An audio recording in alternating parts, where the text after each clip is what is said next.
All right. Good evening, ladies and gentlemen. Welcome to the Canadian Museum for Human Rights. My name is Kevin Wolpak. I'm a high school social studies teacher in Selkirk, Manitoba, past president of the Manitoba Social Science Teachers Association. Shout out to my students and colleague in the front rows here. Before we begin, I'd like to just get started with a land acknowledgement. So the Canadian Museum for Human Rights is located on Indigenous ancestral lands on Treaty 1 territory. The Red River Valley is also the birthplace of the Métis. We acknowledge that the water in the museum comes from Shoal Lake and are grateful to the First Nations that care for that water.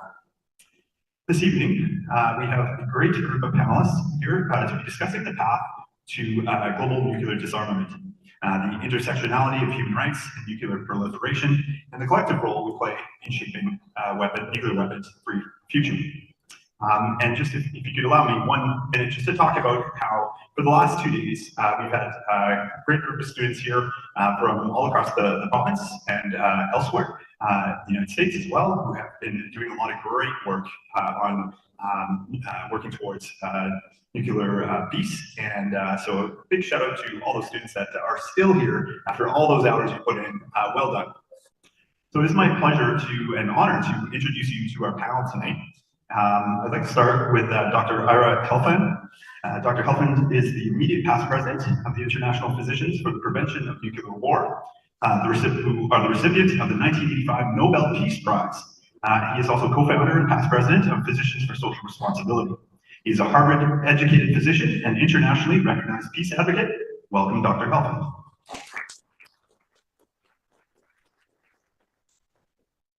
This way. Kaz Iguchi is an English language teacher at Kansai Soka High School in Osaka, Japan. He is also the coordinator of Learning Cluster, a global citizenship program conducted in English. Kaz is a student at DePaul University in Value Creating Education for Global Citizenship. Welcome, Kaz.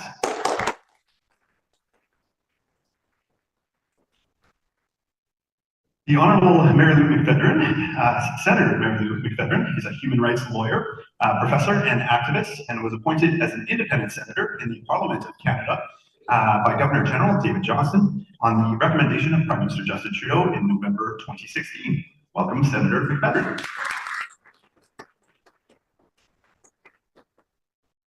This way again.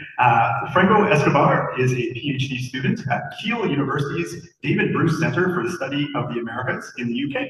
His research focuses on youth involvement in transnational networks for nuclear disarmament.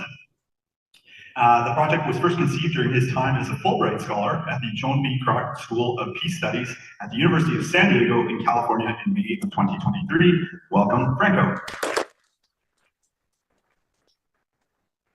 And finally, to introduce our moderator for the evening, Dr. Kaz Ahmed is an educator and researcher in peace and conflict studies who has an in-depth understanding of social conflict and its peaceful transformation. He's an adjunct professor at the University of Winnipeg and the University of Manitoba. He leads two not-for-profit organizations in Winnipeg, Manitoba, and I'm very happy to say I've been able to collaborate with Dr. Ahmed on some great work that we recently released. So it's a pleasure to welcome you here, Dr. Ahmed.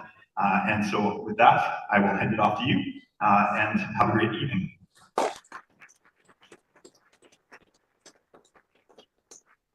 Thank you, Kevin, for a warm welcome. The audience, ladies and gentlemen, it's such a warm privilege here today with very knowledgeable panelists, and I feel really grateful to have the privilege of moderating this session. Before I begin, let me do my treaty acknowledgement. We all are here sitting in the land of Anishinaabe, Cree, Ojibwe, Dakota, and Dene peoples, and on the original lands of Métis Nation. We all are promise bound to work together in the true spirit of truth and reconciliation. Dear audience, today we have gathered here for a very special occasion and the discussion on the topic freeing the world from nuclear weapons. And this is such an important issue that is existential in nature. And this is why we have just tried to invite scholars, activists, and policymakers to understand what is going on in terms of the proliferation and the prohibition of nuclear weapons. Our goal tonight is to explore, understand, and reflect on the impact of nuclear weapons on our world and to discuss the pathways towards disarmament and peace. We'll be hearing from our speakers, asking them questions, and also opening up the floor for you, the audience, to engage in this critical dialogue. So without further ado, let me speak a little bit about the plan of moderation today. I would like to do is to invite our esteemed speakers to speak for about 7 to 8 minutes each, and we'll follow a sequence, of course. And then I will be going to a moderated Q&A session, and I have prepared some questions for all of you, and I will go through those. And then again, I will open up for the question and answer session from you, audience, because I see a lot of young people here this evening, and this gives me a lot of hope for the future. So we are eagerly waiting to hear your perspective and how you engage our esteemed speakers. The audience, I would like to follow the sequence. First, I would like to invite our own and Honorable Senator Marilou McPhedran to give her opening remarks, and we'd like to hear from her, especially her take on Canada's role in TPNW. And after that, we'd welcome Dr. Ira Helfand, and then I would request our friend from Japan, Kaz Iguchi, and finally Franco. So that is the sequence I would like to follow. So without further ado, the audience, ladies and gentlemen, it's a privilege to welcome Honorable Senator Marilou McPhedran.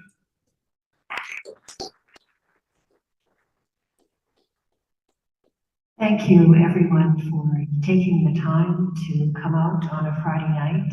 Salute to the students who came back after 2 days in this hall working with us. And before I start my remarks, I want to do a bit of a surprise introduction of 2 of my guests tonight and tell you a little bit about having met them actually for the first time in the Senate chamber in Ottawa just a few weeks ago. There is something called the 1834 Fellowship, and it was started some years ago by a group of women, Black women, who have founded Operation Black Vote Canada. And as some of you in this room know, I sponsor a bill in the Senate for lowering the federal voting age to 16. So pretty much anything that relates to voting rights attracts my attention. And the 1834 fellows were in Ottawa. These are very accomplished young Black leaders in Canada.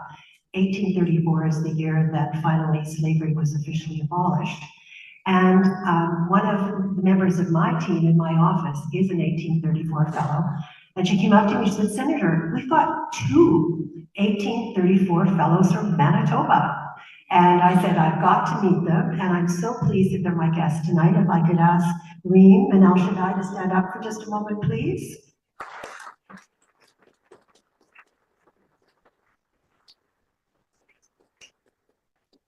So to the topic at hand. I hope I don't take up all of the time. I'm hoping that we can create some question and answer and commentary time. I have been so honored and moved to be here in this room for the better part of the last 2 days, because we've had over 50 high school students with their teachers working nonstop on the whole question of the future of humanity and threat of nuclear weapons. Now, I come at this issue typically as a human rights lawyer. And so when I hear the Secretary General of the United Nations at the opening of the 78th UN General Assembly just a few weeks ago say that we are at a time of utter madness for the escalation of the threats of using nuclear weapons, and we also know the actual escalation of somehow producing more efficient killing nuclear weapons, even though we already know that we have about 12,000 of them, and we only need 2 to wipe everybody and everything out. So I think the Secretary General of the UN has really captured the challenge. The challenge is how do sane people deal with this madness? And one of the key points that was made over and over again in our discussions yesterday and today with student leaders is that very seldom do you ever get initial leadership from governments. Governments respond. Parliamentarians respond. And we respond to those who are active and thoughtful and incredibly determined to break through all the various barriers that are out there for reaching to governments, to parliaments, to legislators, to lawmakers to say, this has got to change.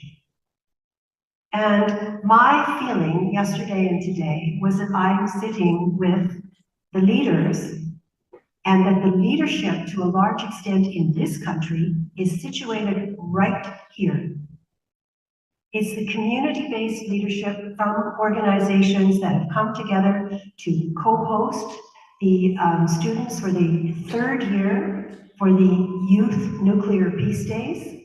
And it's the networking that is represented in this room. If we were to map who's connected here and the different organizations that you are involved in and you represent, we would be tied together in like some kind of new web with multiple connections. And seeing everyone here tonight, including many of you with whom I've had the great privilege of working over the years on various issues, not issues related to nuclear weapons per se, but issues about human security, safety, dignity, ethics. And I think most of all, what I'm struggling with about the decision by the current government of Canada to have nothing to do with the Treaty on the Prohibition of Nuclear Weapons, I'm struggling with the ethics of that. Not about any, I don't belong to any political party, I'm an independent senator. And so it's not about towing any kind of party line or trying to score any points in a partisan political setting. This is about being a global citizen, living in Manitoba, and caring about the future of humanity, the functioning capacity of our civilizations on this planet. And so the anecdote I wanted to share before I turn this over is that on November 20th and 21st in Ottawa, actually in Senate of Canada rooms, there's going to be the first ever Youth Parliament Nuclear Summit. And it's happening. Let me assure you that the youth who managed to make it to Ottawa are not coming because they've been invited by the Government of Canada. They're coming because civil society organizations like the Simons Foundation, Reverse the Trend, Project Plowshares, Minds Actions Canada have joined with 5 women parliamentarians. And together with the NDP Foreign Affairs critic Heather McPherson, the co-leader of the Green Party of Canada, Elizabeth May, the Deputy Whip of the NDP in Parliament in the House of Commons, Lindsay Matheson, and on the Senate side, my sister Senator Kim Pate and myself. The 5 of us have just decided to convene the Youth Parliament Nuclear Summit because it's long past time for parliamentarians to hear directly from young leaders in this country, and the power of the movement that we're part of is because it is international, it is intergenerational, and it is intersectional, and that's the strength. And so I'm delighted to see every one of you here this evening, and I'm looking forward to hearing what my co-panelists have to say.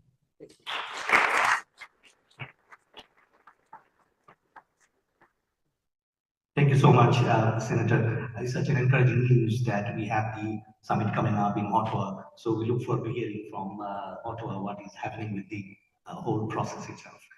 The audience, now it's time to hear from Dr. Ira Helfand, and you have already gotten his bio, but I would particularly request Dr. Ira to kindly reflect upon his motivation and medical perspective of the prohibition of the nuclear weapon. And with this bit of request, let me welcome Dr. Ira Helfand.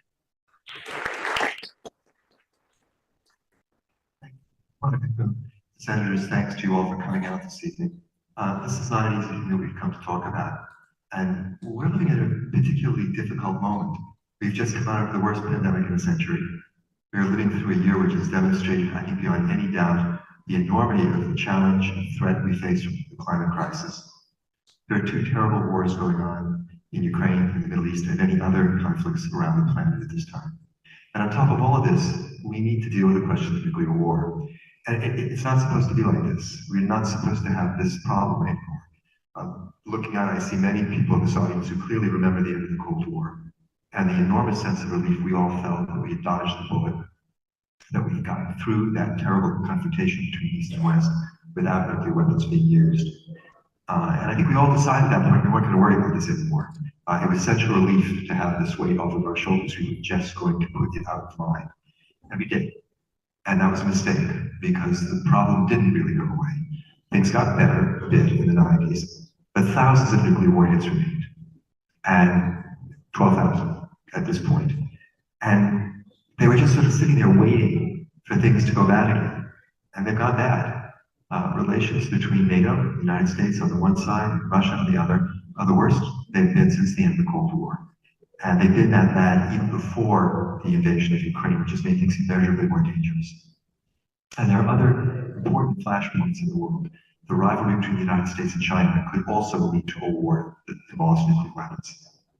The ongoing conflict between India and Pakistan and South Asia could lead to a war that involves escalation to nuclear weapons.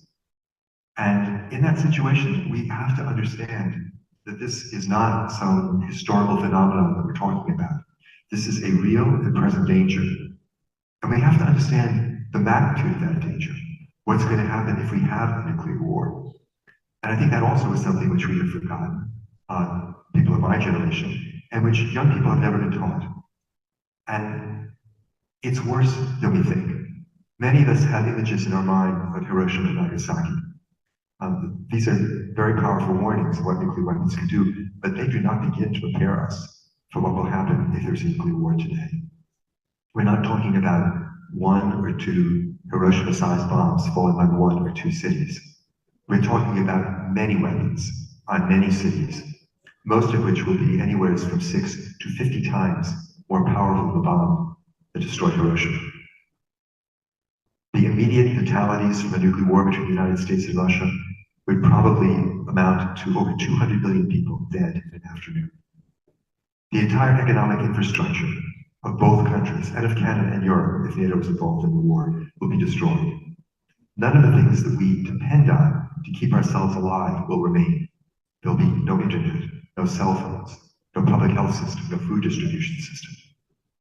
And most of the people living in the countries that fight this war who don't die on the first day will also die in the coming months from starvation, from radiation poisoning, from epidemic disease, from exposure. In addition, and perhaps even more worrisome, we now know with a high degree of certainty that a nuclear war between the United States and NATO on the one side and Russia on the other will produce a nuclear winter. A study that was published last year showed that the expected effects of this war would be to drop global temperatures across the planet an average of 10 degrees centigrade. In the interior regions of North America, places like here in Winnipeg, and in the interior regions of Eurasia, temperatures will drop 25 to 30 degrees centigrade. That's colder than the coldest moment of the last ice age. And under those conditions, all the ecosystems that have evolved since the end of that ice age will collapse. Food production across the planet will stop. And according to the study that was published last year, at least 3/4 of the human race, between 5 and 6 billion people, will starve to death in the first 2 years following that war, and the famine will continue beyond that. The study didn't look into the out years. That same study also found that even a much more limited war, as might take place between India and Pakistan, would cause enough climate disruption to trigger a famine that would kill about 2 billion people, a quarter of humanity, in the first 2 years, including the vast majority of the population here in Canada, and about 1/3 of the population in the United States. It is very hard for us to put our arms around these facts. But we must do that. This is not the plot of the movie that I've just been describing.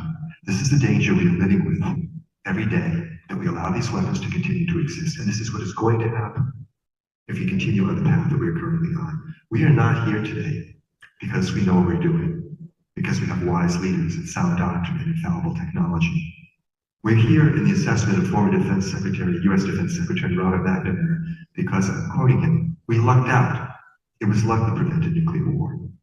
And we have to understand that the nuclear policy of all 9 nuclear-armed countries and their allies, like Canada, that policy today is nothing more than a hope for continued good luck, which is an utterly insane basis for national security policy.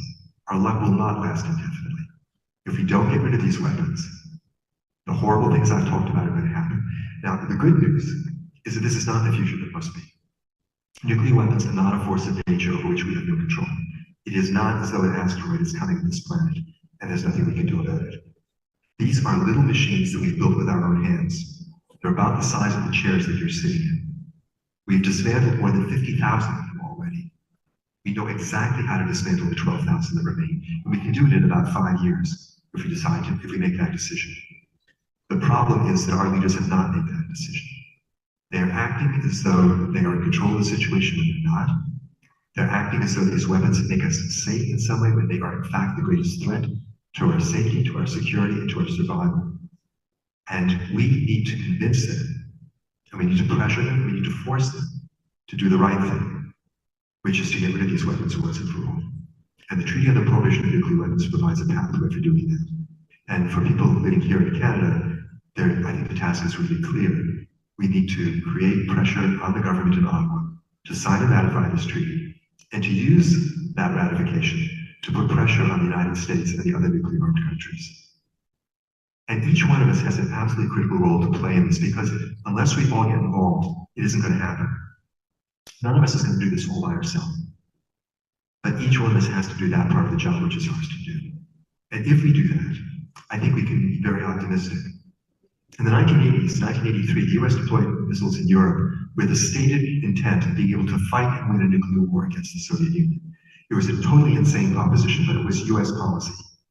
Less than 2 years later, Reagan and Gorbachev sat down together and said nuclear war can never be won and must never be fought. It was a complete reversal of the nuclear policy that had brought us to the brink of war in '83. And it was done in 2 years' time. And there's no reason why we cannot repeat the success which the anti-nuclear movement enjoyed in the 1980s. We just have to get ourselves in motion. We have to take action, and we have to behave as responsible global citizens. And if we do that, we're going to save the world. And that's going to be a pretty great thing for all of us to do. Thank you.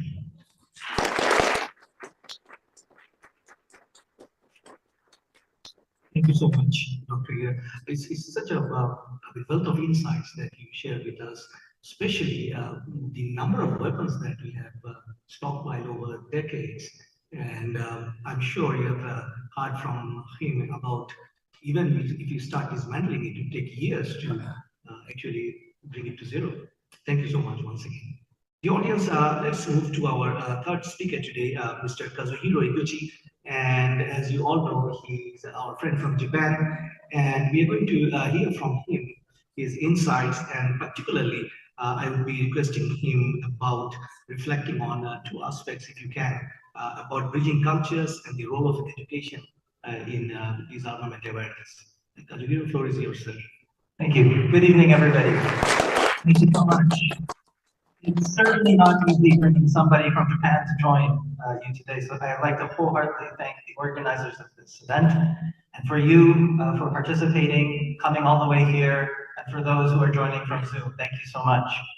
My name is Kaz Iguchi. I am an English teacher at Kansai Soka High School. I also run a program called Learning Cluster with a group of 6 different teachers that teaches global issues in English.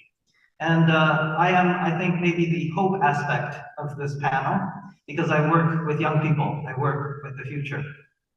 So today I hope to share and discuss and learn through our panel discussion the role of education and what it has the power to do to rid our world free of nuclear weapons. Just to give you a little bit about my background, because not all Japanese people can speak English like this. I grew up in Toronto. I did my education there from K to 12 in Canada. And I also actually went through Waldorf education, for those who are familiar with that. It's an educational philosophy by Rudolf Steiner. So my high school education was based on Steiner education. And then I went back to Japan and studied at Soka University, where I encountered Soka education, which Soka stands for value creating. So value creating pedagogy for the first time. And that is what I'm getting a degree in right now, value creating education for global citizenship. So having experienced these different kind of ways to learn, I became very interested in the impact that education has in creating human character. And so as AI progresses, I think we will be asked this question more and more about what makes us uniquely human. What is it about us? And I think this gives clue to how we can rid these nuclear weapons, because it cannot just be about logic. We cannot just be knowledgeable about the issue, but we need a poetic spirit to actually feel what happened to these people below the bomb, to make it feel more human. And so I think education really has the power to do that. And just to share a little bit about Soka education for those who are hearing it for the first time, this educational philosophy started in the early 1900s, just before the war of World War II, by two educators, Tsunesaburo Makiguchi and Josei Toda. And they were school teachers, and Makiguchi was later a principal, and they firmly believed that education was for the happiness of the child. This is a very simple concept, but yet very profound when we think about the historical context, because education at that time was heading towards World War II, where they were using education to educate students to become loyal soldiers who would be willing to risk their life for the war, because they believed that the emperor was a living god. This fallacy, it's hard to believe, but if you're educated like this, then you can risk your life for this cause. So Makiguchi and Toda opposed to the war through their educational belief that education really is for the happiness of the child and not education for the nation. They were imprisoned and they were thought by the fascist war regime at that time as thought criminals. They were imprisoned. Makiguchi, unfortunately, died in prison, and his disciple Josei Toda came out of prison alive.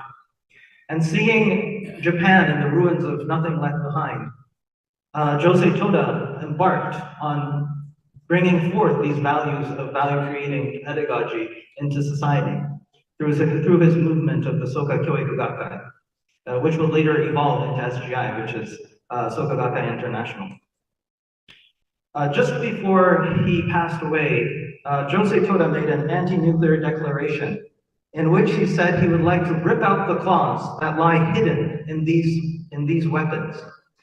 And what he was referring to was not nuclear weapons per se, but the human nature of evil that resides in each and every human being, to justify that we can use these weapons and to create our own happiness upon the misfortune of others.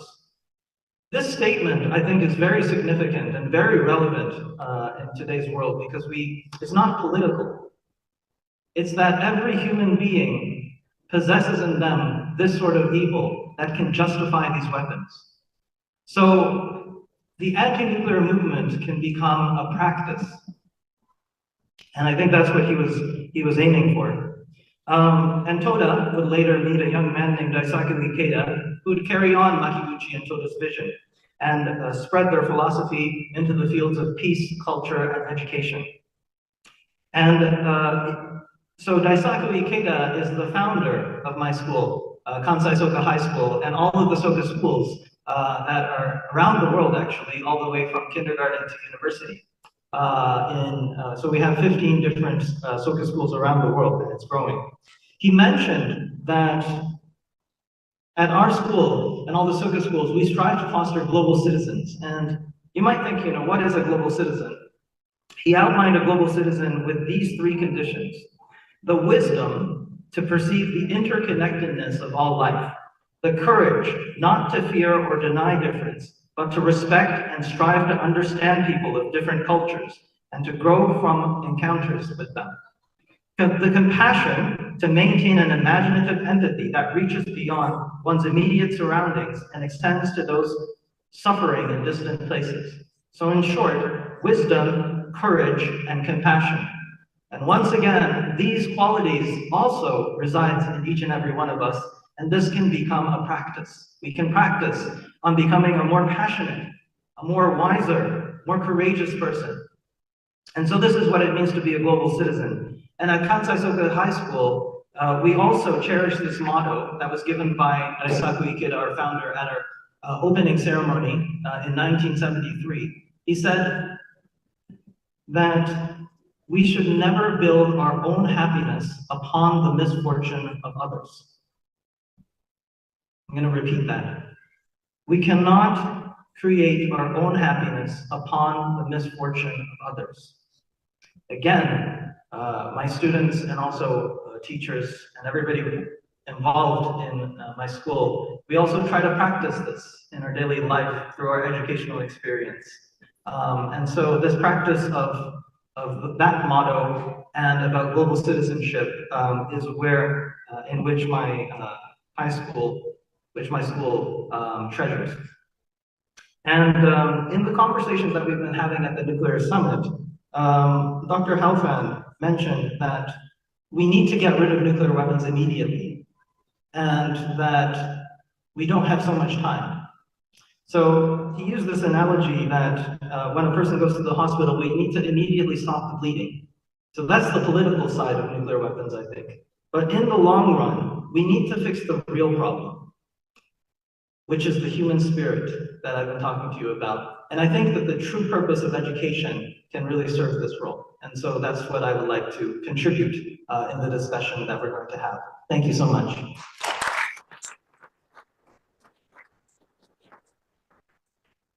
Thank you very much, Kaz Iguchi, for your, I think, a wonderful philosophy. It's resonating in my mind as well. I'm sure many of you, you cannot build your happiness upon one's misfortune. Thank you so much for mentioning it today. So we'll be with our last panel speaker today. And Franco, the floor is yours. Go ahead. Thank you. Thank you very much. Hi, everyone. A little bit of context about myself. I'm a PhD student, originally from Puebla, Mexico, but I'm studying in Yale University in the UK. And I first got into, studying nuclear weapons about a year ago. And I'm a political scientist and a sociologist by training. And what that means is that we, when we try to study social movements and nuclear weapons, one of the things we're trying to do is observe and measure power, right? And at this event, actually at the Youth Summit, one of the words that is in the motto of the summit is empowering. The other two are engage and enact. But when I saw that there was a youth peace, nuclear peace summit, I thought I have to go and see how youth are being empowered. And so I thought that one of the things I could share with you is more or less how, from a sociological point of view, as someone who studies social movements is trying to observe what's happening here. And, you can think that there's a simple way of seeing power when it comes to nuclear weapons. One of them is, some countries have them, some others don't. Those who have them are powerful, those who do not are not. But when you look at scholars who study power, there are actually three dimensions, and I think I can summarize it in one sentence, which is power is not a cake, it is a relationship. And I'll explain in just a second, but basically, one dimension of power is how does one convince another person or an actor to do something that they would not otherwise do, right? So in this case, is how do you convince a nuclear power to sign the taking of the treaty on the prohibition of nuclear weapons, right? Some people would say, well, you need money, you need people, you need to protest, you might need good marketing and framing, delivering the right messages, etc. Right? Another dimension of power, the second one that sociologists study, is who has a seat at the table where decisions are being made, right? So perhaps you have the money, the message, the people, the right ideas, but maybe you don't have a seat at the UN. Maybe you don't have a seat in parliament. And so even with all of the resources and ideas you have, you might still feel powerless because you can't get them to the right place, right? And then the third dimension of power is basically mind control. And I'll explain why in a second, but this is why I decided to come to Winnipeg. The third dimension of power, as studied by sociologists, is the technical term is regimes of truth. But what that means is what do we understand to be normal and real? And so in the case of nuclear weapons, one regime of truth is that some of us have been convinced that we need them to sustain peace, right? Some of us have been convinced also that nuclear disarmament is impossible, that it's too idealistic, right? And so when I was in the UK and I heard about a group of people in Winnipeg, Manitoba, who were challenging this idea, right, that nuclear disarmament is impossible and that they were going to meet for 2 days. And not just that, they were going to be young people, they were going to be youth, some of which are, in fact, disempowered by how ideas are classified into institutions. For instance, people under a certain age cannot vote, cannot run for office. And so when I decided to come here, I thought I need to go and see how these people, young or old, from different backgrounds, are harnessing power and building relationships, right? Since power is not this zero-sum game in which the cake, right? If I gain more power, you lose it. It's not like that. It's this relationship where if I gain power as a young person, you might as well as another person, because we all benefit from not living in a world where we're aiming nukes at each other. So more or less, I decided to come here, and in the next 3 years, my aim is to see who are these people who are challenging this idea about nuclear weapons. And I'm very grateful for the people who have enabled me to be here with you all today. Thank you.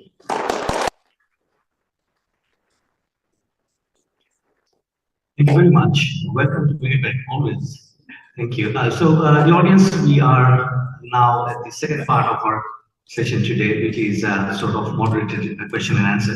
So I would like to express my gratitude to Mr. Avinash for preparing with a set of questions. So I'm going to follow some of those because we don't have enough time to actually round up all the questions for our esteemed panelists. However, there are some common questions that I'd like to first start with.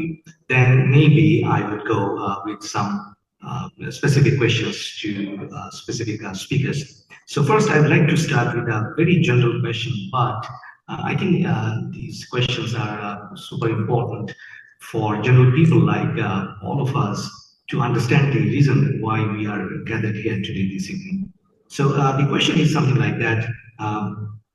How does the presence of nuclear weapon impacts the global peace and security? And for an average person, why he or she should be concerned with the nuclear weapons today? So this is the general question I'd like to start with today in this part with all these panelists. And I'd like to start with Honorable Senator as we started our session with her. So Senator, what do you think? Why should somebody be bothered about the presence of nuclear weapon today?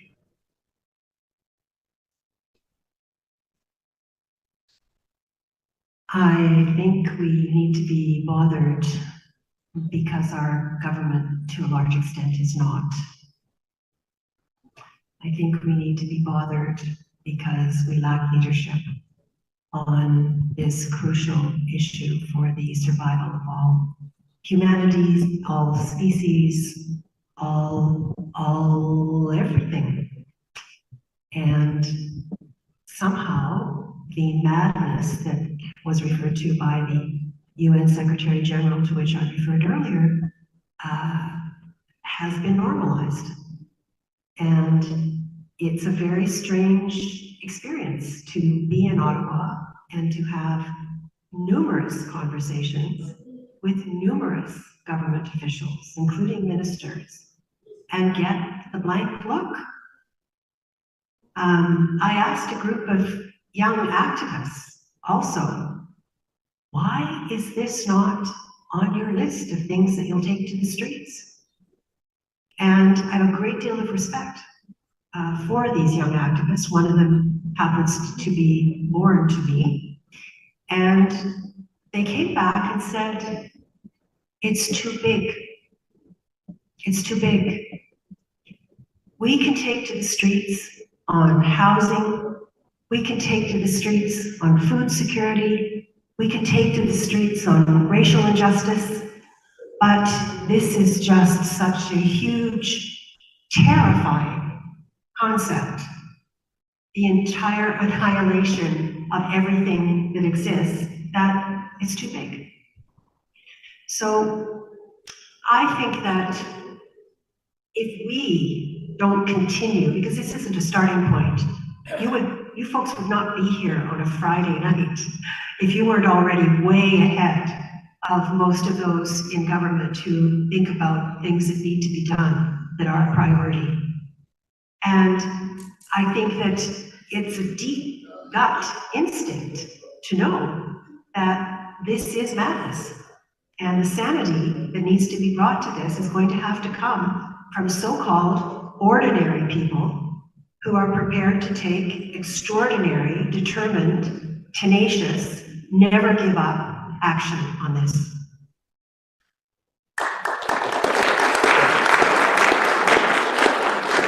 I have a slightly different take on this. I think there clearly is a sense that this is a huge and overwhelming problem. But I think the real problem is the denial that people are in that this problem exists at all. And I think that's why we need to be attentive to this issue, because we need to break through that denial. For most people, this isn't even on their radar screen, you know, and clearly when we talk to people about it, it's very important that we provide not just a clear analysis of the threat, but also a clear path for dealing with the threat. Because if you're just afraid of something, that is paralyzing, that does overwhelm you. But we saw in the 1980s when literally millions of people in Canada, the United States, in Europe, in Australia, Japan, even the Soviet Union, took extended and vigorous political action to change nuclear policy at a time when the threat was at least as overwhelming in their view, that people will act on this if they understand the danger and if they see a way forward. And we may come to a point where the primary thing holding people back is a sense of being overwhelmed by the danger. But I think at the current moment, the bigger problem is that people just don't understand the danger that we face. You know, this is especially true for young people who we have failed. We've not educated them about this. When I go to college campuses, if I'm meeting with a small group of people, I will hand out a piece of paper and ask them to write down, before I say anything, how many nuclear weapons do you think there are in the world? And the response I usually get is in single numbers. The range is never greater than 200. There are 12,000. And when I tell people there are 12,000, the reaction isn't that, oh my God, I can't deal with this. It's, oh my God, why wasn't I told? And I think that's hopeful to me. I think if we give people, young people, the information, and if we remind older people of the information that they once knew, we'll get the response that we need. It is very difficult though. It's hard for people to believe this information even when they hear it, even when they know intellectually that this is true. I mean, the data is quite clear about the number of warheads, what's going to happen if they're used, how close we've come to war before, and so on. But there's a difference between knowing this and believing this. And I think we need to get to a point where people not only know in the abstract the danger posed by nuclear weapons, but believe in their gut that this is going to happen if we don't do something about it. And that, I think, is the real challenge for us. When people come to an event like this, you get a certain amount of information. It may sound very compelling. You may be very convinced that there's an urgent need to do something about a nuclear war. When you go home, you're probably not going to hear about nuclear weapons for weeks again. That's changed a little bit since the Ukraine war. But still, you're not going to hear very much. And as time goes by, the natural inclination, I think, is to think, well, those people on the panel said it was very compelling. It sounded very convincing. But if things were really that bad, we'd not be reading about this every day in the newspapers, hearing about it every day on the television. So part of the problem is just getting, I think, to a critical mass of people raising their voices so that this message gets reinforced continuously in a way that enables us to actually believe it.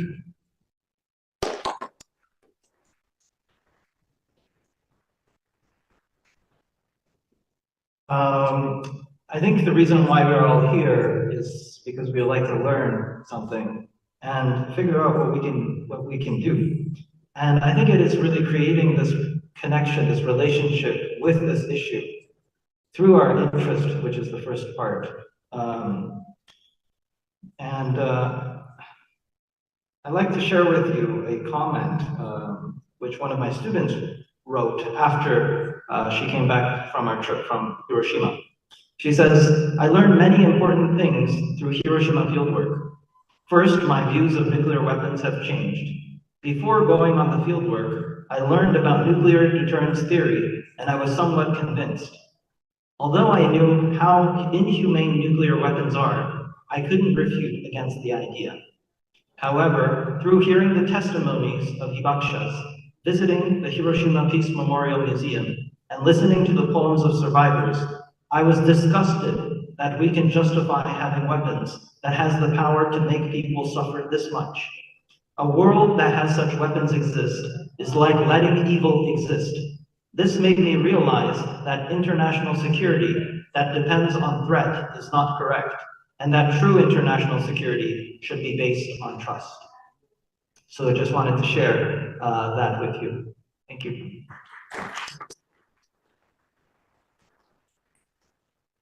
Yeah, thank you. I think that the reason why we should all care about nuclear weapons has to do with the problem of human extinction.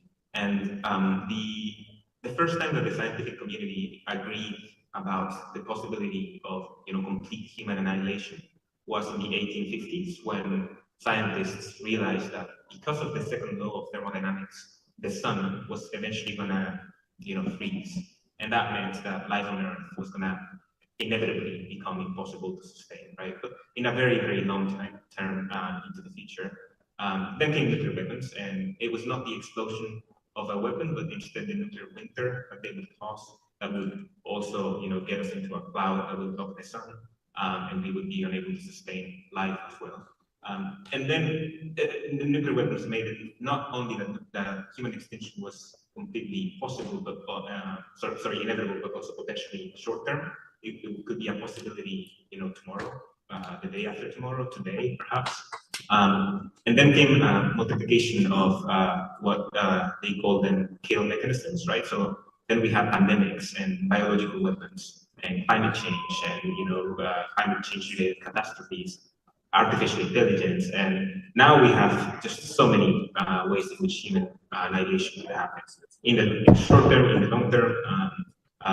And the reason why I think nuclear weapons should be a key priority for every person in the world is because it's also one of the ones that could be easier to solve in the short term if we have the political will to do so, if we have the ability to convince our political representatives to disarm, right? So I think that's the reason.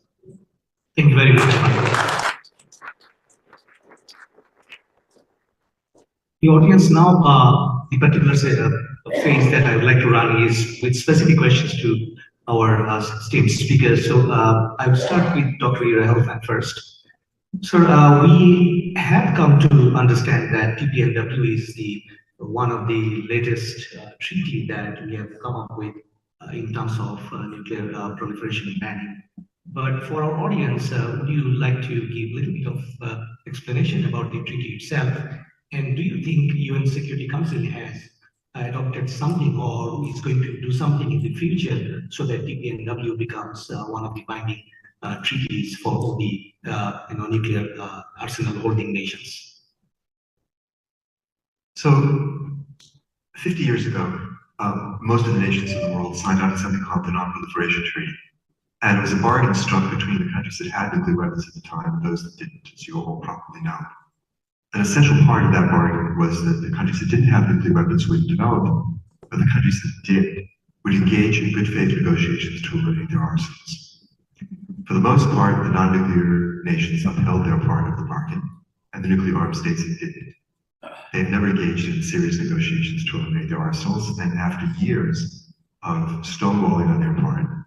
Many of the countries around the world that don't have nuclear weapons got fed up and decided that it was time to change the rules of the game, and instead of continuing to go just to the non-proliferation treaty and ask the nuclear powers to honor their obligations, they decided to take the obligations which were imposed on all countries to negotiate a nuclear ban treaty seriously. And over the course of several years, in a series of conferences that involved first 120, then 130, then 150 nations, it was decided to negotiate a new treaty that would prohibit not just the use of nuclear weapons, but the possession of nuclear weapons, the building of nuclear weapons, financing of nuclear weapons, the transport of nuclear weapons, or stationing of nuclear weapons on the territory of the countries which signed it. And that treaty was adopted at the United Nations in 2017 by Letter 422-1. It has since been signed by, I think it's 97 to 98 countries and ratified by 69. So it's legally binding in those 69 countries that have formally ratified it. None of the nuclear armed states participated in that process. None of them have signed or ratified the treaty. And that is simply a fact we need to acknowledge. Despite that, the treaty is playing a very important role. It is creating a new norm that nuclear weapons should be illegal, in the same way that chemical weapons are illegal, biological weapons are illegal. And it is putting real pressure on the countries that do have nuclear weapons, which is why they're so upset by the treaty, which they very much are. And I think we need to just realize that the next step needs to be in the countries that actually have the nuclear weapons, and in the countries like NATO nations like Canada that live under the US nuclear umbrella. We need to figure out how to use this treaty, how to leverage it further to create even more pressure on the nuclear armed states to meet their obligations under the existing treaty and to join the new treaty. I don't think the Security Council is going to play a role in this at all. I think this is going to be something which takes place amongst the body politic of the countries which currently have nuclear weapons and their allies like Canada and the other NATO states. And we're the ones that are going to make this treaty work or not. We need to force our governments to do the right thing. Thank you, sir. Thank you very much. Okay. I'm hoping I can build on that very excellent answer by referring specifically to some aspects of Canada. You will be familiar with the organization ICANN, the Nuclear Ban Treaty Organization that was awarded the Nobel Prize. And ICANN started a parliamentary pledge and asked parliamentarians around the world if they would sign on to that pledge. And I'm saying this to a Winnipeg audience tonight because it would be wonderful if you wanted to think about whether or not your parliamentarians have signed on to this pledge. It's very simple, but it has a very clear emphasis on what parliamentarians can do. And this is part of the accountability that we as parliamentarians should have to you. So it's very easy to find. You can just go to ICANN, to the website, put in parliamentary pledge. You'll see that it's a signed promise as parliamentarians to work toward the signing and ratification of the Treaty for the Prohibition of Nuclear Weapons. And we currently have more than 50 Canadian parliamentarians that have signed that pledge. We need more, and we need those that have already signed to be reminded of what they promised.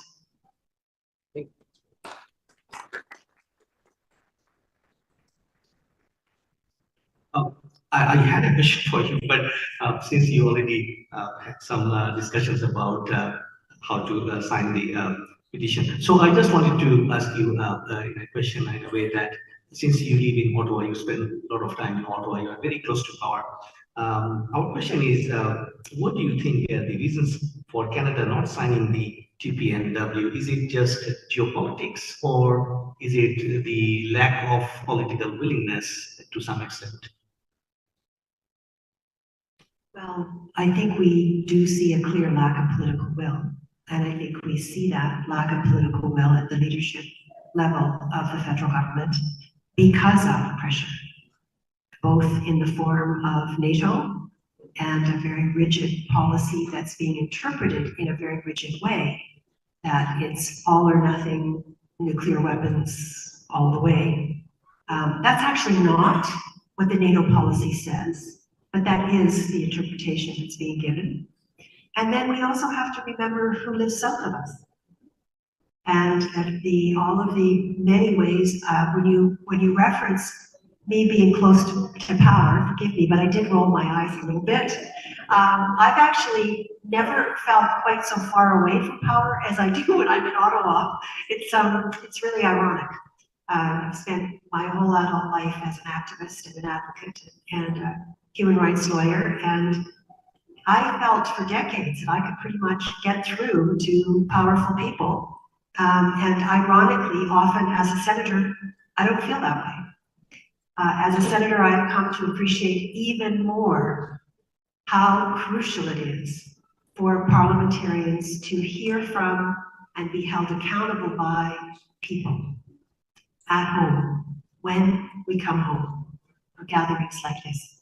So yes, there is a lack of political will, and the only thing that's going to change that is the messaging and the encouragement and the accountability that people at home require of their parliamentarians.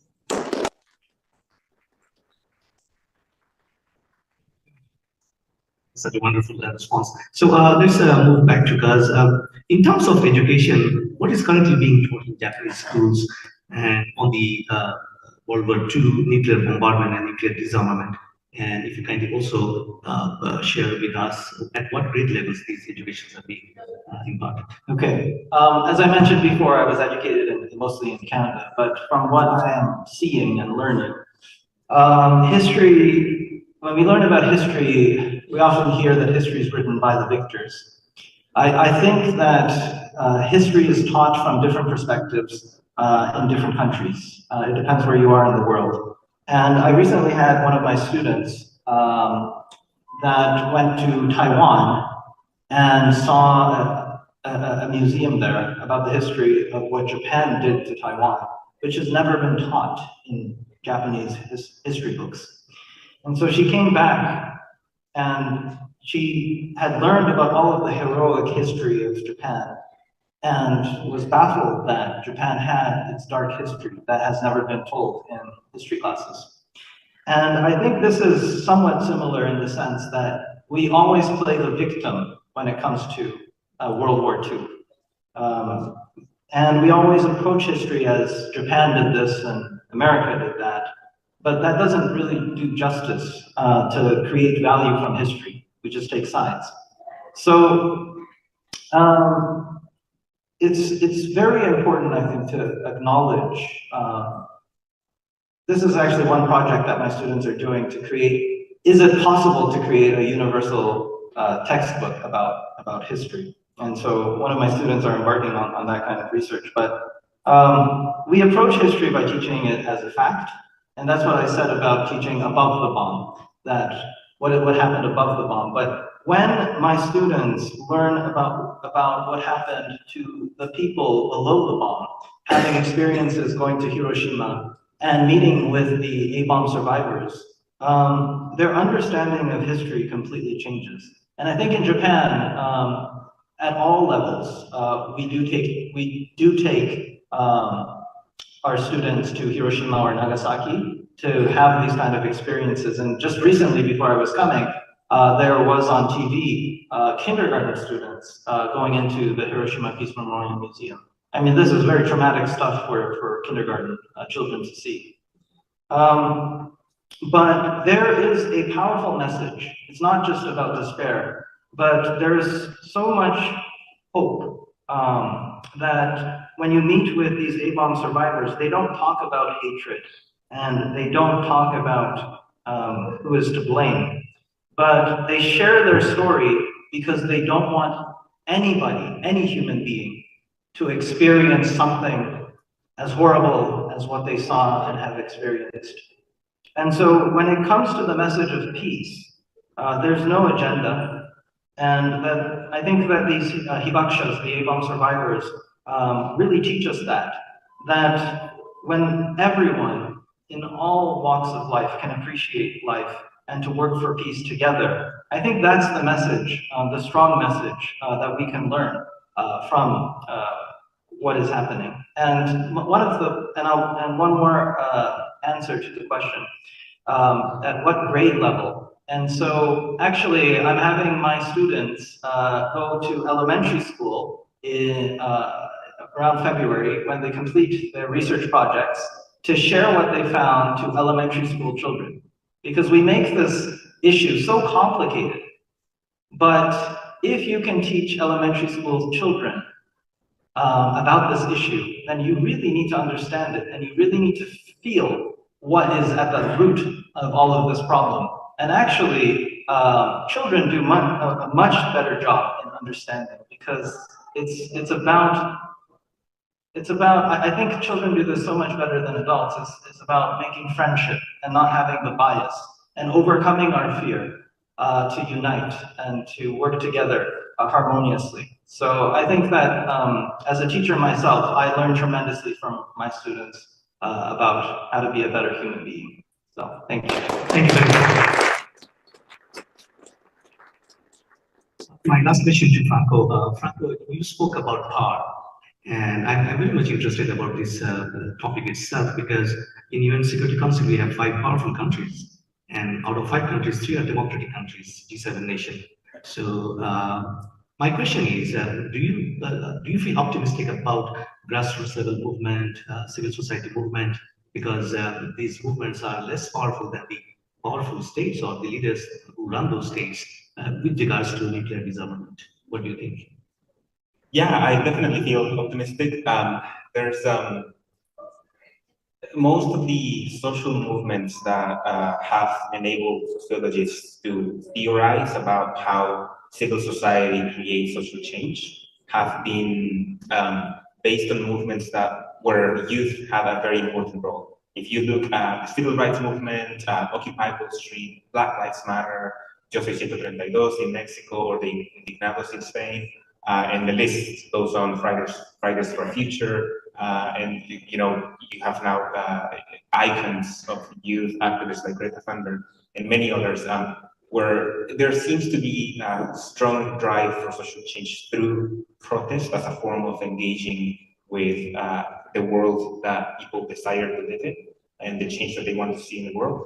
And I think I'm very optimistic to see that sort of engagement with social change, because when we started the 21st century, there were a few scholars who were concerned about civic disengagement.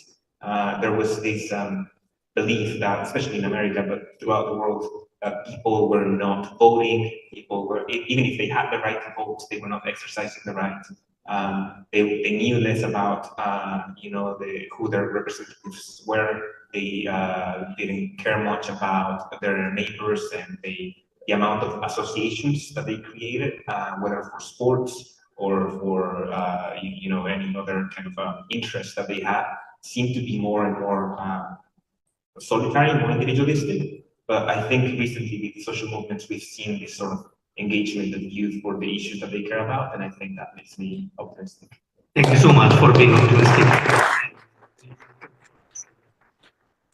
The audience, we move to our third part of today's session, and which is a session with you and for you. So before I begin, let me once again thank our esteemed panelists for your insightful responses to the questions. We have learned so much from your ideas. So we now transition into the session, and we invite our audience to engage directly with our speakers. For those joining us in person, please raise your hand, and there is a microphone somewhere on the floor. I can't see properly because of the light, intense light. So, but there is somewhere, and it will reach you. And for the virtual audience, please type your question, and Avinash will be assisting us in getting questions.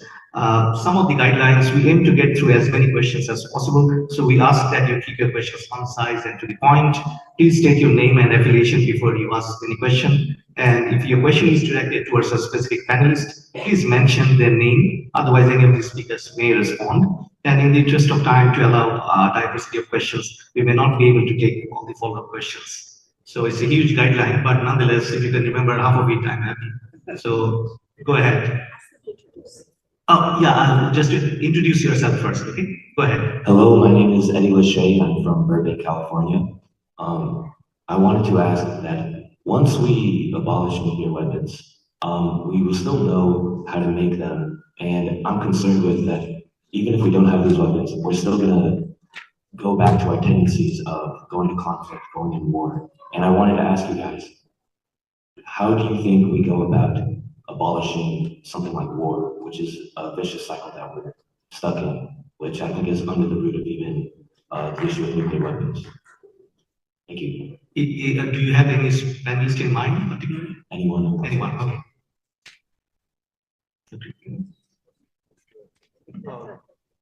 That's a very tough question, Eddie. And I don't think I have an answer. I don't think probably Eddie does too. I think it's an absolute prerequisite to abolish nuclear weapons because we know we're not going to be here to deal with the broader question of abolishing war. I think the one thing that I can say that might be helpful in this regard is that the process of abolishing nuclear weapons is going to require a degree of cooperation amongst the great powers that could serve as a model for their conduct going forward. I usually think of this in terms of the climate crisis, where the great powers have not cooperated either. It's a more complicated problem. Getting rid of nuclear weapons is actually relatively simple. But the cooperation, the cooperative relationships that develop in the process of eliminating those weapons could be a model for dealing with the climate crisis. And they could perhaps be a model for more generalized cooperation amongst countries. You know, in the past, we used to urge that nations cooperate rather than fight, rather than compete. Largely from, I think, an idealistic perspective. This was the right thing to do, it was a good thing to do. I think we are in a position today to advocate for that kind of cooperation from a purely practical point of view. Because if the countries, the major powers of the world in particular, don't start cooperating, we're not going to get out of this situation alive. And so it's really not a nice thing anymore or a good thing. It's a necessary thing. And perhaps that will be the realization that leads countries to create relationships that don't involve war.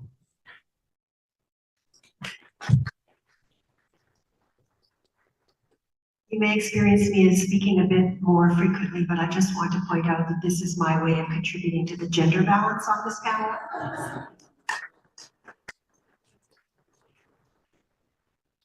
I want to answer that by asking a question back, and that is, are you familiar with the Einstein-Russell Manifesto on nuclear weapons?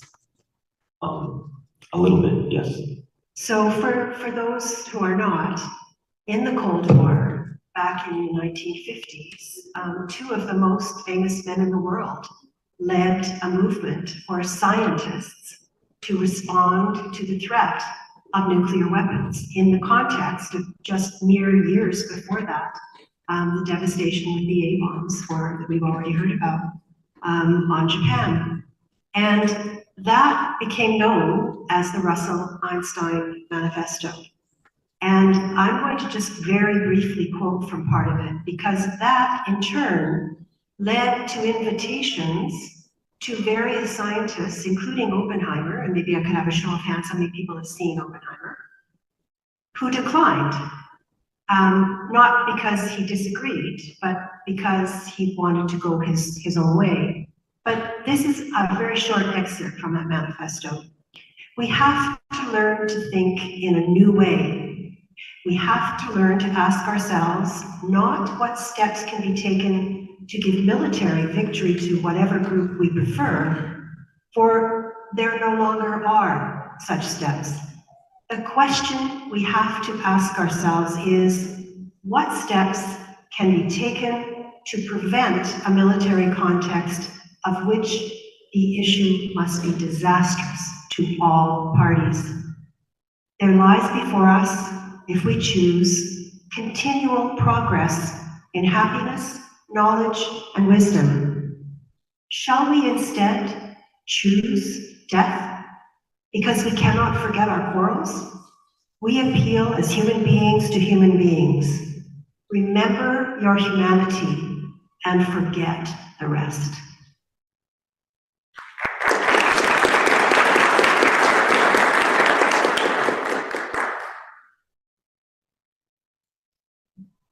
If I could just add a quick note.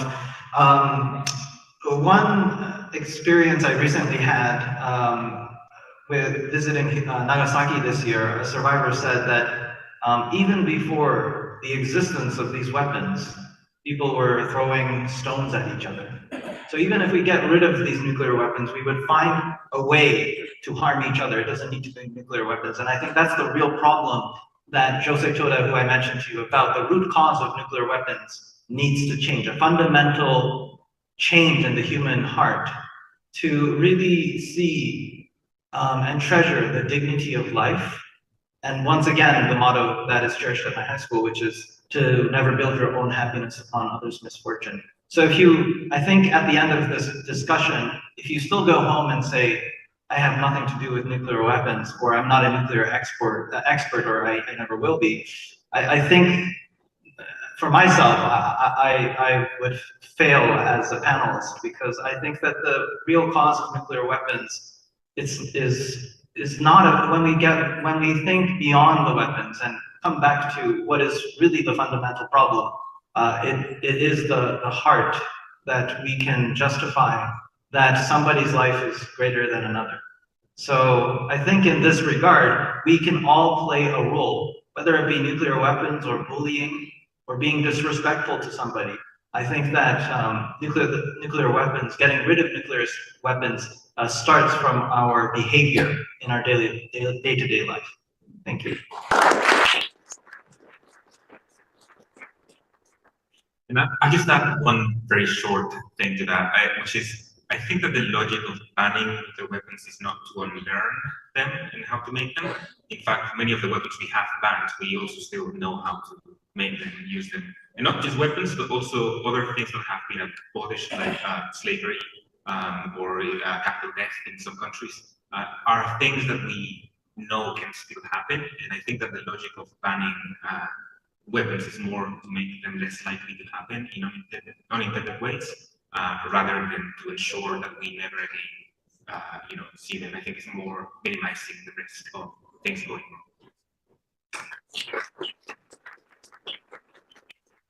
Thank you very much. Next question.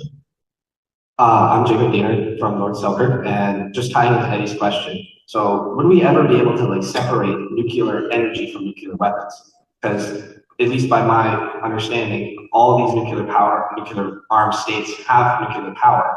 And from the presentations that we had from the school yesterday, nuclear energy is quite beneficial, at least in the climate regards, producing tons of energy at a low fuel cost, but there is a high initial cost to build these reactors.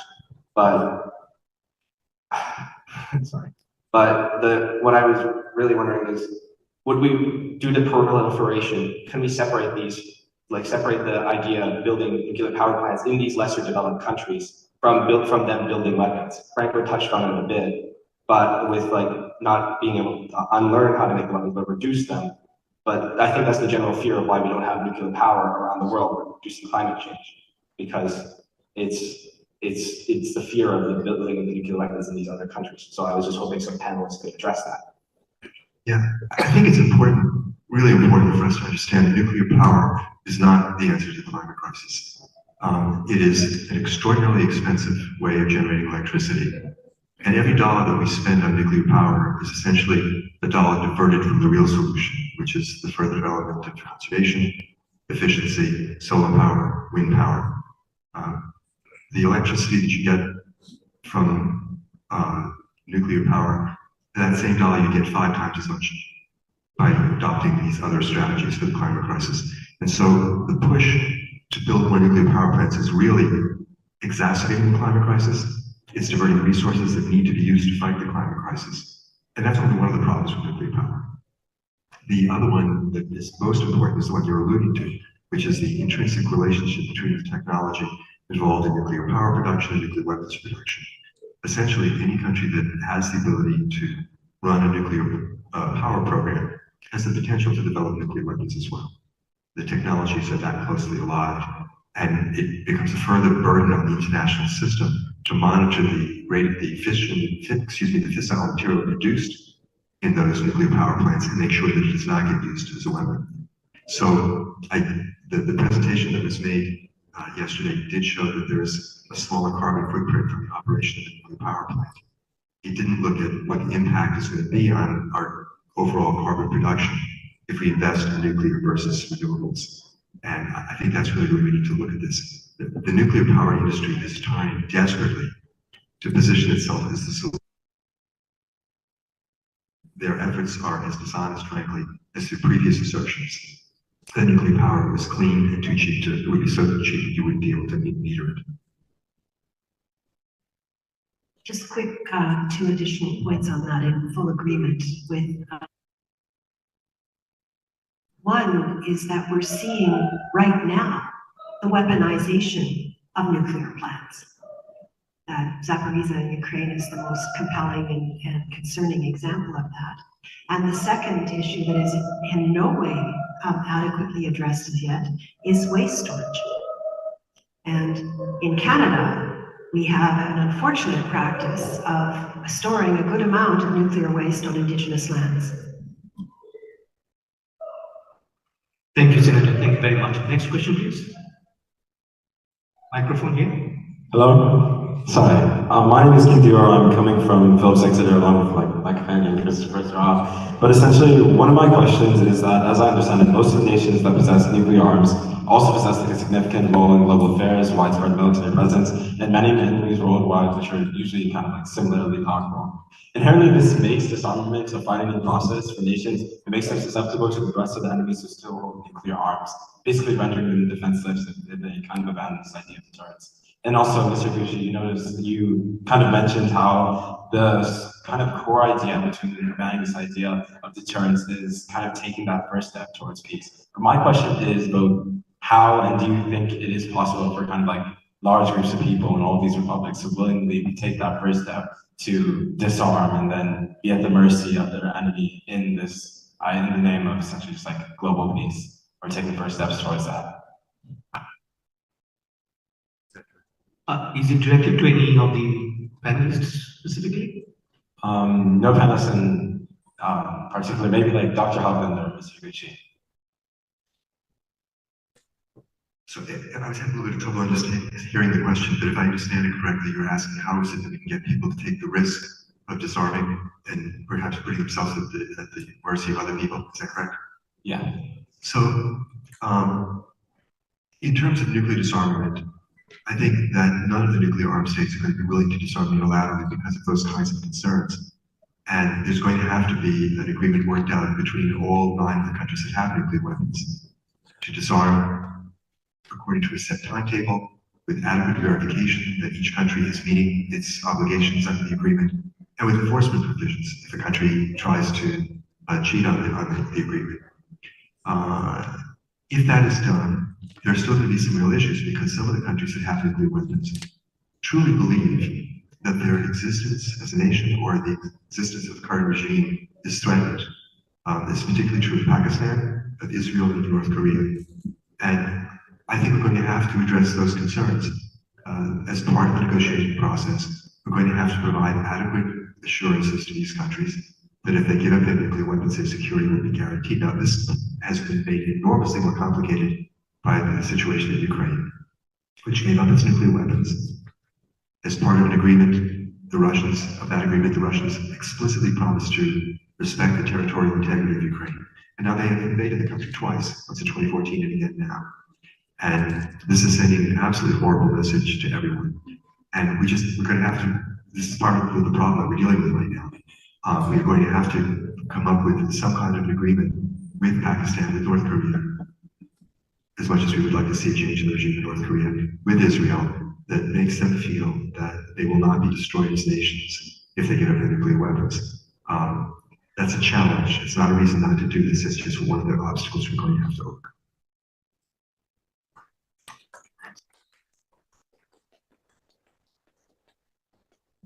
Let me just add to that a very practical point.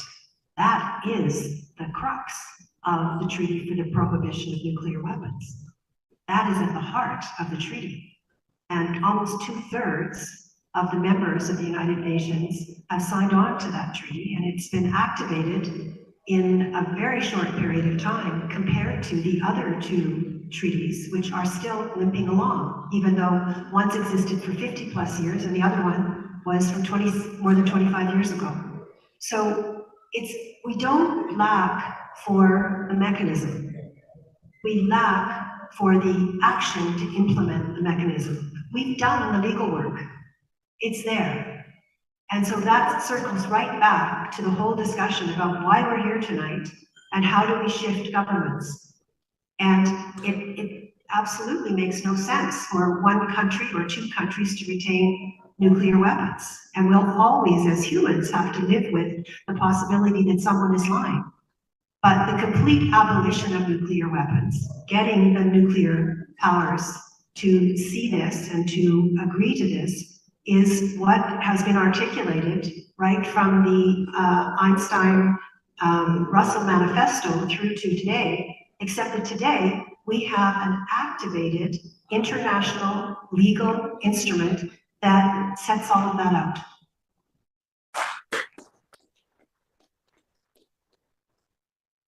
I just want to add a little something, which is, I think that for disarmament to be possible, it's important to look at a number of things. One of them is to see when it has happened.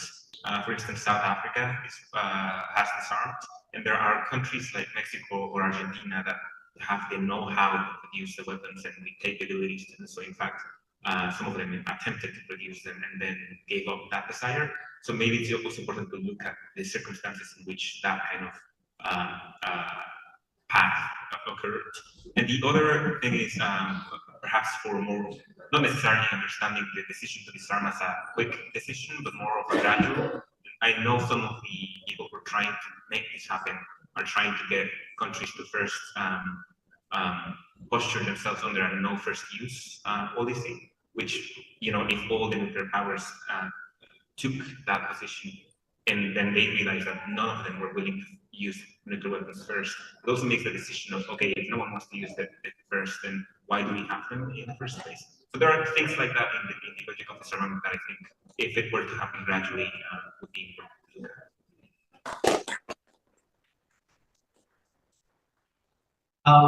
So when we're talking about trust, this is a very delicate situation because can Russia trust America? Can America trust Russia? Right? I'd like to share with you something. I took my students to Santa Barbara, California in 2019 to visit the Nuclear Age Peace Foundation. And we met with the former president of the Nuclear Age Peace Foundation, Dr. David Krieger. And in our dialogue with him and my students, this is what he had to say. And with permission, I'd like to share this with you. If you really think about it, this is Dr. Krieger, if you really think about it, deterrence cannot protect, not in the sense of physical protection. And that is the confusing part about deterrence in most people's mind. Deterrence is only a psychological concept, not a physical barrier. And then your question, and also something that relates to what we've been discussing before, we can't get rid of the knowledge of how to make nuclear weapons and probably the materials too. But I think abolition is when we have no nuclear weapons. I think we have to understand that even with no nuclear weapons, they could come back because people understand now the physics of making nuclear weapons. And I think that the way to deal with that is through verification. So the first step to abolition will be to negotiate. Secondly, it will be done in phases, increments. And with increments, you will build support and build confidence that the system is working. Verifications could be spot inspections. So if the United States says that it was down to 500 nuclear weapons and Russia says, we want to verify that, the United States, as a part of the agreement, will have to let Russian inspectors go wherever they want to and whenever they want to check whether the United States is doing what it claims and vice versa. I think negotiations, verifications, inspections, phase reductions to build confidence, all those things will help in going to zero nuclear weapons, trusting that it will lead to zero nuclear weapons. You have to trust. Ronald Reagan, one of our most conservative US presidents, said, trust, but verify. Verification is extremely important. So these are the words of Dr. David Krieger, which I'd like to share with you. Thank you. you so much. We are just coming to the end of our session, but before we go there, let me take two questions from our virtual audiences. These are short questions. So first one with no name. And the question is, I think it is directed to Mr. Kaz. And the question is, what does intergenerational impact look like to you, in particular incident of Hiroshima and Nagasaki? Intergenerational, okay. You see, there are about 20 panels around us. Maybe the Zoom people can't see. And one of the panels discusses this very problem about the generation gap. The average age of Hibakshas, the A-bomb survivors, has reached 85.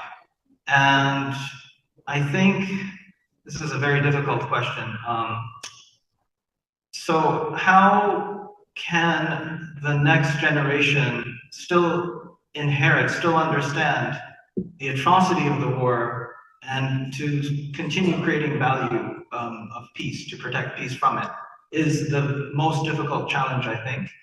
I don't personally have an answer to this, but I'm learning from my students more and more that even if, and these are maybe 15, 16-year-old students, if they can see it within themselves that nuclear weapons relates to their life on a personal level and them taking action and feeling empowered that they can actually make a difference, that really empowers me as a teacher and as an adult. So I think that the youth, and I mentioned this earlier, they play such a vital role because it's not just going to be the politicians that change this, but I think really the awareness of civil society and for youth, the collective power of youth to bring about a change. Because I always think that, you know, why do leaders in different countries, why don't they just talk to the youth? Because they are creating the future that they will inherit. And if you talk to the youth, you would realize more and more what causes you are making. And I think this is the key to stopping, to creating our own happiness upon others' misfortune. So I think it is the power of collective youth that holds the key in nuclear disarmament. We have two more questions from the audiences, and I think that will be our last two questions. And I'm skipping one question from our virtual audience. So let's have the next question, please. My name is Derek Browner, and I'm a junior psychology major from Rouse College. I was wondering, because I keep hearing the conversation or more so the topic of zero nuclear arms. I'm wondering, once we get to the point of nuclear peace, how do you think we should go about disposing it rather than the method that we've been using so far? Like, do you recommend maybe putting them in museums and things of such, or will we be trying to actually physically dispose of it so that there's no presence whatsoever? Do you want any particular speakers to respond? Dr. Helfand. Dr. Helfand? Okay. Joe, you're going to need to repeat the very last part of your question. I couldn't hear it. I'm sorry. Can you repeat the question, sir, once again? Just the last part. Last part of the question. I was saying, what do you think would be a more efficient method of disposing of the nuclear arms once we reach nuclear peace? How to dispose of it. The question is how to dispose of the nuclear arms. This is a huge problem. We know how to dismantle the warheads. We know how to take the fissile material out of the configuration which can explode and to separate that material away so that it can't be put back together. But we don't know what to do with the waste. This is a problem that Senator McPhedran referred to before. We've generated this enormous amount of radioactive material that didn't exist in nature. And it remains radioactive for an enormous period of time. In the case of plutonium, it's dangerous for 250 to 500,000 years. And we have no idea what we're going to do with this. You know, human civilization has been around for maybe 5, maybe 8,000 years. And we've created a danger that will threaten our descendants for 10 times that amount of time, for actually close to 100 times that amount of time. And we don't know what the answer is. And it's one of the problems that our nuclear physicists and nuclear scientists should be working on, instead of figuring out how to build more weapons, how to get rid of the stuff that they've made already. And that's, unfortunately, that is the state at this point. We really just, there was not an answer to that question. Last question from the floor. Please go ahead. Hi, I'm Nex Giesbrecht. I'm a senior at River East Collegiate. This question is directed at Dr. Ira. At the beginning of the panel, you mentioned the quote, need to have people to not just know, but feel in your gut that it's a worldwide danger. Could you elaborate how we'd be able to share this information with people, or how to educate them on how this is a worldwide danger? Yeah, that is a great question. Thank you. I think the education part in some ways is straightforward. We have the information. We know who needs to get it. The problem is communicating it and finding a way to do that. This is one way, having meetings of this sort, but this reaches a relatively small audience. We need to figure out how to mobilize the technology that disseminates information in our society to spread this information. So we need to figure out better how to use social media to get this information out, because that's the channel that especially young people really rely on for the information. We need to figure out how to get the popular culture to talk about this again. Back in the 1980s, there were movies about nuclear war, there were books about nuclear war, there were songs about nuclear war. And that's why people had nightmares about nuclear war, because it was around them all the time. And we need to figure out how to get, the motion picture industry to start helping us again, as they did then, by spreading this information. That's part of the solution. That gets the information out there. That gets us to know what the situation is. Getting us to believe it is a half step further. It's I think surrounding people so completely with this information that they just can't deny it anymore. And that sounds kind of grim. We all want to deny this. That's the reason why we do it. This is very unpleasant information. We don't like thinking about it.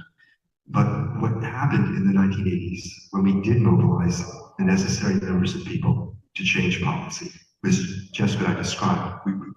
The culture became saturated with the awareness that nuclear weapons existed, were going to be used, and were going to destroy civilization. And that is what broke through people's denial and got them to take action. It's a little bit like what's happened with the climate crisis, aided there by the fact that there's daily evidence of the progression of the climate crisis, and the forest fires and the hurricanes and the floods and the droughts and so on. But largely it's because people are being told about that. Well, every day, this past year, you could not pick up a newspaper without seeing a story about the climate crisis. And it's that kind of saturation, immersion, if you will, in the problem that has gotten the kind of activity that does exist around climate, which does not yet exist around nuclear. Thank you very much. So as we approach the absolutely the last part of our session this evening, I would like to invite each of our distinguished panelists to share their final thoughts, reflections, or a call to action based on our discussion today. So what I'd like to offer is 2 minutes for each panelist to kindly share their final thoughts with us, and I'd like to go in a reverse direction as we started. So I'd like to first invite Mr. Kazuhiro to share his one, then we'll follow the direction as we. So go ahead, sir. Okay, my final comments will be from my student. So she says, I learned what was truly behind the war. As I studied more and more about the war, I felt that every single person on both sides are all victims. America dropped the atomic bomb in Japan, but Japan initially attacked Pearl Harbor. We emphasize on being the victims of the A-bomb, but I came to learn that Japan also had a dark history of illegally producing poison gas as weapons. It tormented and killed many Chinese people, and even harmed the workers of the mill who were making these weapons. Who or what is behind all of this torment and misery? I think it is fundamentally hidden in the egoism and the selfishness that we all have in our minds. When we have thoughts that justify the suffering of others in order to protect oneself, that sad spirit is the true cause of war. The first step towards world peace is to overcome our own egoism and to have the strength to be considerate and caring towards others. Without this heart, we will continue to repeat the same tragedy. So as we leave today here, I hope that we can practice wisdom, courage, and compassion and to not create our own happiness upon others' misfortune. Thank you so much.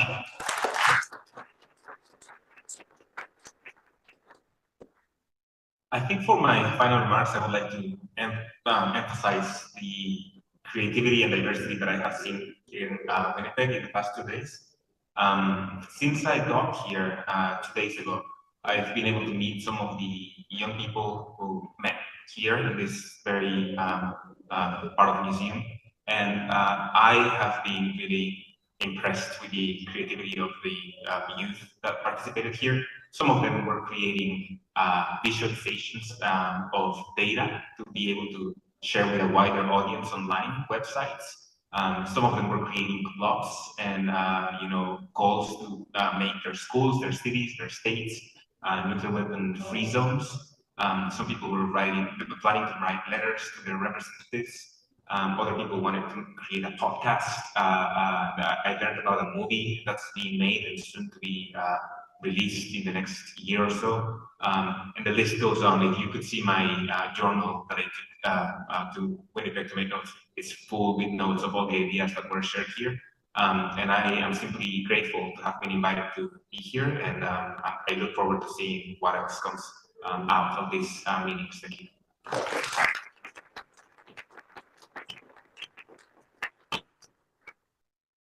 I also come away from this conference with an enormously renewed sense of energy and optimism. And I truly believe, despite the grave danger and threat that we face, that we have the ability to overcome this. And the example of the involvement of young people at this event has certainly magnified my sense of optimism. There's a passage in the Hebrew Bible where it's reported that God said, "Behold, I have set before you life and death. Therefore, choose life that you and your children might live." This is literally the choice before all of humanity today. And so I think the task is for each one of us to try to choose wisely, to act with courage and determination. And if we do this, I think indeed our children will live. Thank you.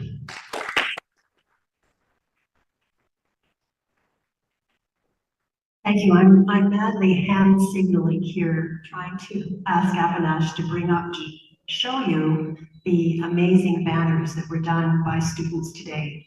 And I'll just share with you that a week ago today, last Friday, I was in the UN General Assembly, and I was in Committee Room 4 as well, when Japan had presented its draft resolution on building a common roadmap to a world without nuclear weapons.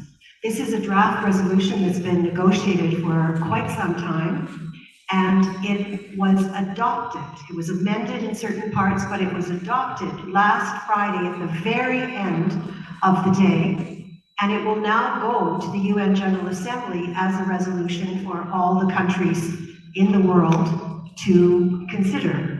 And I think that what you're seeing here from the hands and hearts and minds of students this afternoon is a demonstration of the capacity that we have as humanity to build a common roadmap to a world without nuclear weapons.